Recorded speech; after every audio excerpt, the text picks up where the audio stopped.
Olá, eu sou a Sâmia Bonfim, deputada federal pelo pessoal de São Paulo, e eu quero agradecer ao pessoal da EPEP, da FGV, por ter me convidado a gravar esse vídeo para colocar um pouco das nossas posições sobre alguns temas da conjuntura política brasileira. Bom, nós estamos vivendo um momento muito dramático no Brasil e no mundo. É a maior crise humanitária, sanitária, social e econômica que a nossa geração já viveu. E ela nos impõe alguns desafios, né? Que significa repensar o mundo que a gente tinha e tentar pensar saídas para que o mundo pós-pandemia possa ser, de alguma forma, melhor, mais solidário, com valorização da saúde pública, da ciência e dos valores verdadeiramente humanos. E a primeira pergunta que me fizeram é a respeito do impeachment do Bolsonaro, né? Se eu acho que ele é provável no atual cenário. Primeiro, eu quero dizer que ele é muito necessário. Eu fui uma das deputadas que protocolou um pedido de impeachment. Foi lá no dia 16 de março, quando ele fez as primeiras declarações irresponsáveis contra todas as recomendações da Organização Mundial de Saúde, convocando mobilizações, justamente no momento que a gente tentava convencer o conjunto da população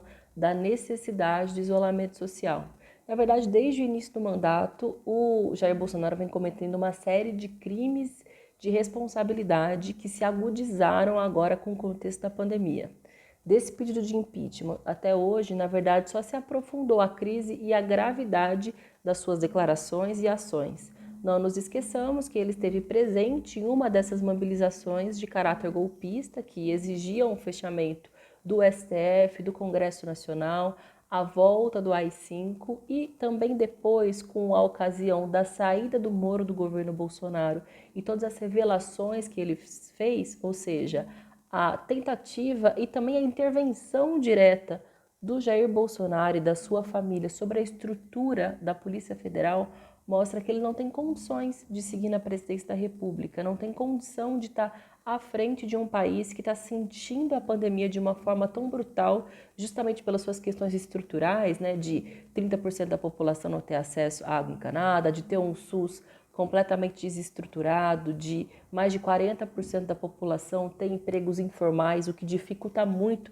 as condições de isolamento social. A gente ainda tem um presidente da República que tem uma postura que, na nossa opinião, não é exagero dizer que é uma postura genocida, que arrisca a vida da população, em especial da população mais pobre, em nome de um projeto que atende ao interesse de um setor muito específico do empresariado brasileiro que não compreende a necessidade das medidas sanitárias e de isolamento social para que o nosso país possa passar por esse período da forma menos traumática possível e que o mais rápido possível a gente possa tentar voltar à normalidade, porque o que ele também não entende é que quanto mais a gente demorar para garantir o isolamento social, mais tempo demora para a gente tentar voltar às nossas atividades sociais e econômicas. Agora, se o impeachment é possível, né, se há condições dele ir adiante na Câmara de Deputados e depois no Senado, eu acho que isso depende da força e da pressão que a sociedade faz sobre o Congresso.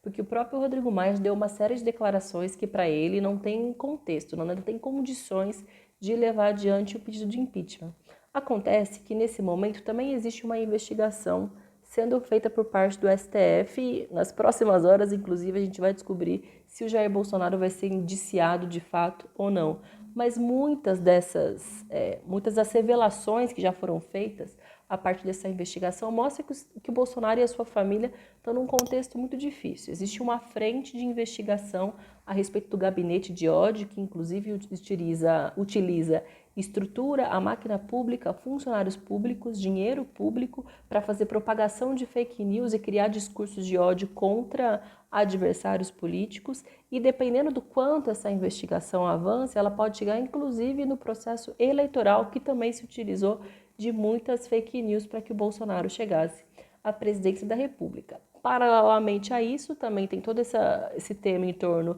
da intervenção na Polícia Federal, bem como a relação com as milícias, que daí é uma investigação feita no estado do Rio de Janeiro pelo Ministério Público Estadual. E eu acho também que as consequências sanitárias, sociais, humanas e econômicas da pandemia ainda estão por vir. O que eu quero dizer? tem um estado de desleixo completo por parte do governo Bolsonaro, que nem sequer os R$ 600 da renda básica emergencial está pagando para a população, uma hora a população vai cobrar a conta. E acredito que o nível de desgaste do bolsonarismo vai aumentar com a população brasileira, sem contar que a saída do Sérgio Moro também é um elemento muito significativo, porque ele era um sujeito de muita simpatia, né, por parte da população brasileira, por uma suposta moralidade que ele levava ao governo Bolsonaro. Então, se os atores políticos hoje do Congresso Nacional não estão convencidos, em breve, eu acho que com o aumento do seu isolamento e da compreensão da população, que não dá para um projeto tão irresponsável como esse adiante,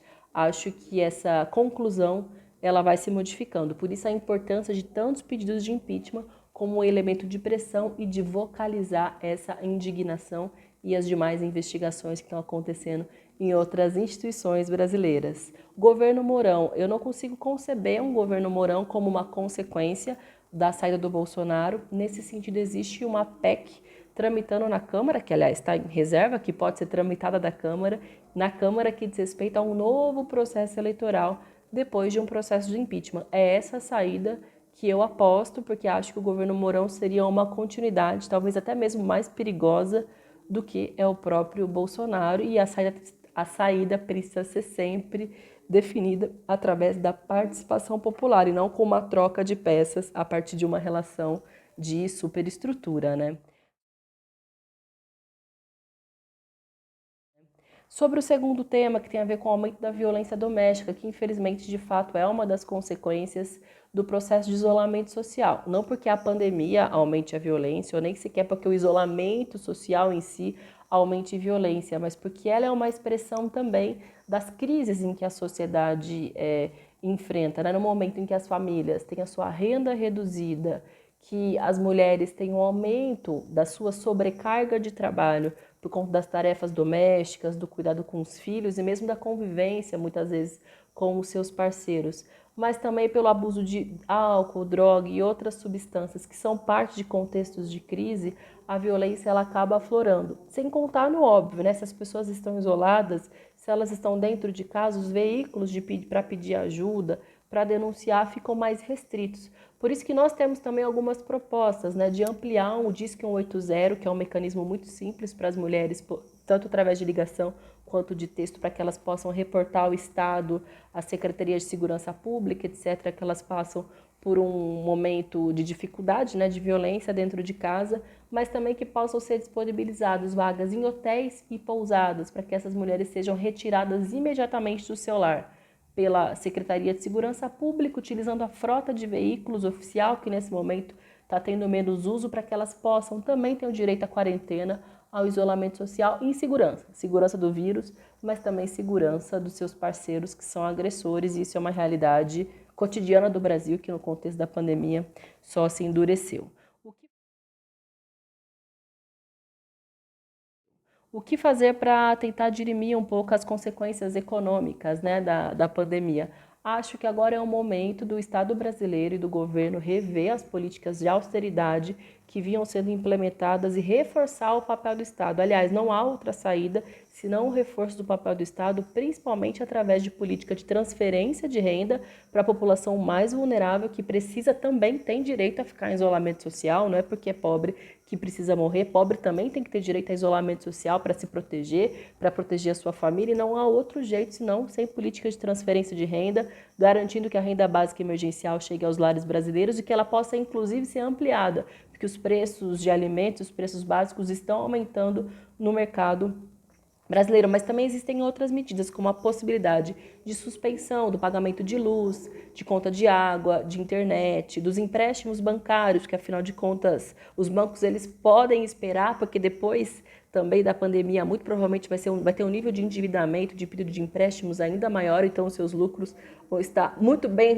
vão estar assegurados, muito bem, obrigado. Acho que é um momento de priorizar que a população brasileira tenha renda e que não morra de fome e que possa passar por esse processo de uma maneira menos traumática possível. Também é necessário que o governo viabilize imediatamente a ajuda para pequenos empresários e comerciantes que nesse momento não conseguem ter as suas atividades econômicas em funcionamento e que também não conseguem acessar a renda básica. Então eles precisam ter esse apoio do Estado, seja através de política de créditos, seja através da suspensão também dos seus pagamentos, tributos, impostos de demais contas, mas também com uma possibilidade de uma ajuda financeira imediata para os casos que são mais extremos. Claro, sempre com a garantia da manutenção dos empregos e a possibilidade de volta das atividades